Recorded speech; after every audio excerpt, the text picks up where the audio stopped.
திருவல்லிக்கேணி பெண் பிள்ளை ரகசியம் 46ஆம் ரகசியம். வாரி எடுத்தேனோ கிடாம்பி ஆச்சானைப் போலே. திருவரங்கர் செல்வம் முற்றும் திருத்தி வைத்தான் வாழியே என்று ஸ்ரீ ராமானுஜர் வாழ்த்தப்படுகிறார்.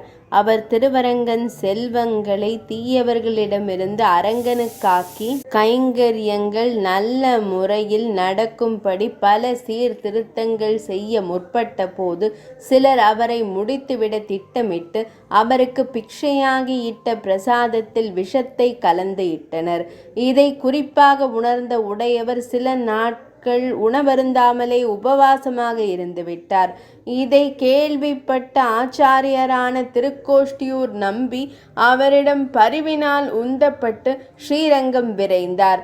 அவர் வந்து கொண்டிருப்பதை அறிந்த உடையவர் அவரை எதிர்கொண்டழைக்க காவிரி நதிக்கரைக்கு செல்ல அங்கு நம்பி எழுந்தருள அவரை சாஷ்டாங்கமாக தெண்டனிட்டு கிடந்தார். நல்ல வெயில் நேரமாகையால் மணல் மிகவும் சூடாக இருந்தது. நம்பியோ உடையவரை எழுந்திரும் என்று கூறவில்லை.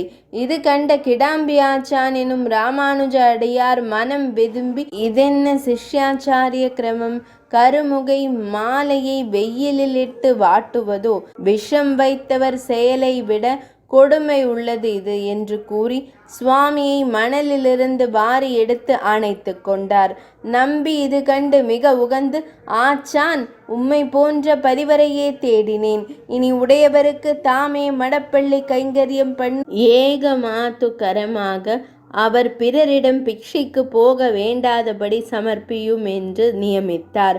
அது முதற்கொண்டு கிடாம்பி ஆச்சானே சுவாமிக்கு மடத்திலே தளிகை பண்ணி பிக்ஷை சாதித்து வந்தார் என்று குரு பரம்பரை நூல்கள் அறிவிக்கின்றன.